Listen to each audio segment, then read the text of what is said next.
page turners, and welcome back to the channel. I'm Matthew, the man with a hat who reads. And it's time for another exciting episode of What Am I Waiting For? For those of you who are newer to the channel and don't know what this series is, essentially this is like a follow-up to book hauls. I look back at a book haul from a year ago, pull out all the books from that book haul I haven't read yet, and then talk about them, explain maybe why I haven't gotten to them or how soon I plan to get to them. So we're looking back at the November-December 2022 book haul. And of that original book haul's 21 books, I still have 6 of them I haven't read. So let's dive into them, talk about them, and maybe just talk about maybe why I haven't gotten to them or what I'm waiting for. Starting with Matt Ruff's Set This House in Order, A Romance of Souls. I'm a huge fan of Matt Ruff. As I said in that video, I had read Lovecraft Country that year, and I loved it, and every book he's done has been kind of different genre-wise. But for whatever reason, I just haven't picked this one up yet, and it sounds interesting. I mean, for those of you who want to know. While Andy deals with the outside world, more than 100 other souls share an imaginary house inside Andy's head, struggling to maintain an orderly coexistence. Aaron, the father figure, Adam, the mischievous teenager, Jake, the frightened little boy, Aunt Sam, the artist, Sepphoris, the defender, and Gideon, who wants to get rid of Andy and the others and run things on his own. Andy's new co-worker, Penny Driver, is also a multiple personality, a fact that Penny is only partially aware of. When several of Penny's other souls ask Andy for help, Andy reluctantly agrees, setting in motion a chain of events that threatens to destroy the stability of the house. Now Andy and Penny must work together to uncover a terrible secret that Andy has been keeping from himself. It sounds awesome. It sounds like right up my alley for something bizarre and strange. I just think I haven't gotten to it yet because I haven't really decided where to put it, if that makes any sense. It's not really horror, so it doesn't fit with October of Horror too much. But I guess maybe that is part of it, and part of it is I haven't been in the mood for it maybe. I'm hoping to get to this in April right now is kind of what I'm thinking about. Ooh, that is some tiny print. Looking at April, might be in the summer, sometime this year. The next one, we've talked about this on the channel before because this is the smallest big book I own. This is Cervantes' Don Quixote, 1,018 pages, and it's a very small book. It's not, I mean, just to put it in comparison to the last book here, it's not very big. He's tiny, but it's also huge at the same time. And the print is also rather dense. As to why I haven't picked this up yet, do I even need to explain why? I do want to read this at some point, but it's going to be an undertaking. I'm going to tentatively say this summer, but don't hold me to that. Next up, Stark Holburn's 10 Low. The sci-fi book. I was going to read it in Sci-Fi September last year, but I ran out of month. It just sounded good, and I love the cover. The cover is very creepy, but also very sci-fi-y.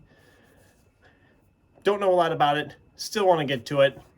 Probably Sci-Fi September this year, unless I pick it up before that. We'll see what happens.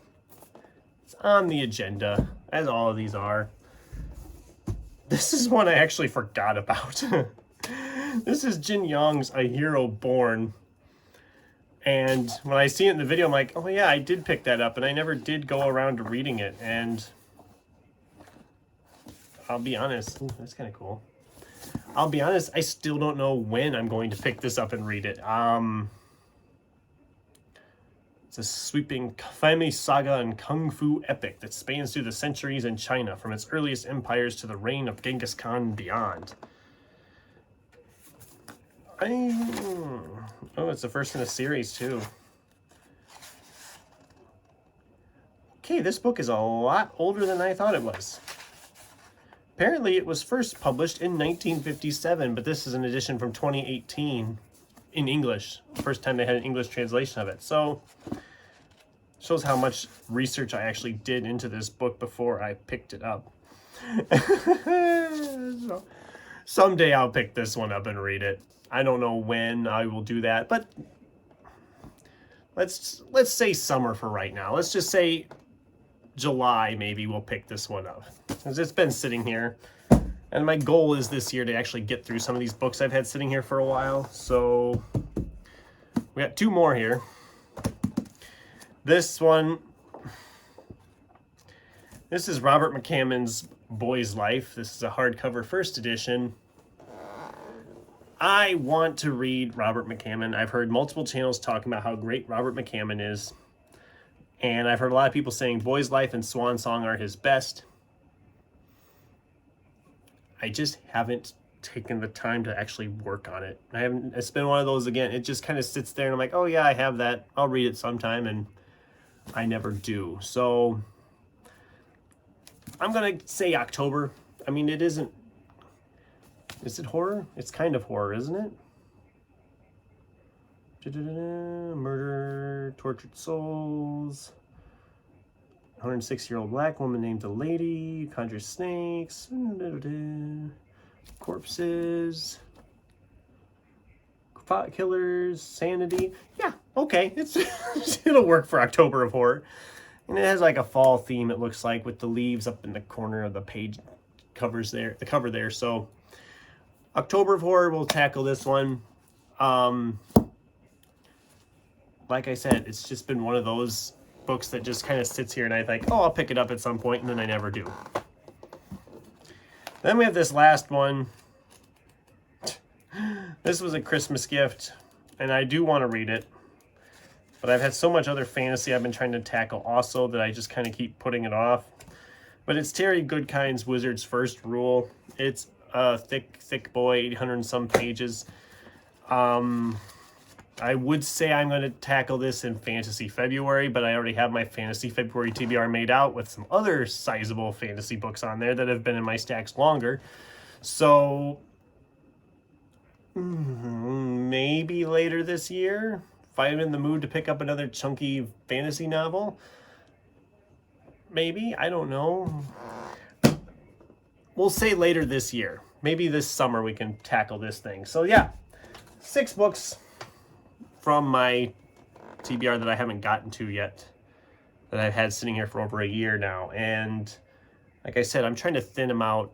Some of them that have been here longer, I'm trying to prioritize those, but I'm also mixing in the stuff I'm buying now as well, because you want to do that too. I'm trying to be a little more particular. No, I'm not. What am I kidding? I'm going to keep buying as many books as I feel like buying. If I find something that sounds awesome and I want to read it, I'm going to pick it up, especially if it's a decent price. So that was it for this episode of What Am I Waiting For? If you liked this series, I'd love to hear from you in the comments down below. I do this every other month, but I actually haven't done this one for a while because the last time it rolled around, I didn't have anything to talk about for the video. So I will get to it at some point. I will get to these books at some point, preferably this year. A couple of them might not get in until next year, just depends on how things go. I have a lot I want to read this year, which is the case every year, but I have plenty to read, so it works out. So that's the video. Like I said in the comments, do you like this series? What's a book that's been sitting on your TBR pile for over a year? I'd love to hear from you in the comments down below, and on whether I should be prioritizing any of these, because those are just loose guesses when I'm planning to read them. I don't really have anything set in stone for any of those yet. So if I should prioritize them, let me know. In the meantime, thanks for watching. And until next time, keep turning pages.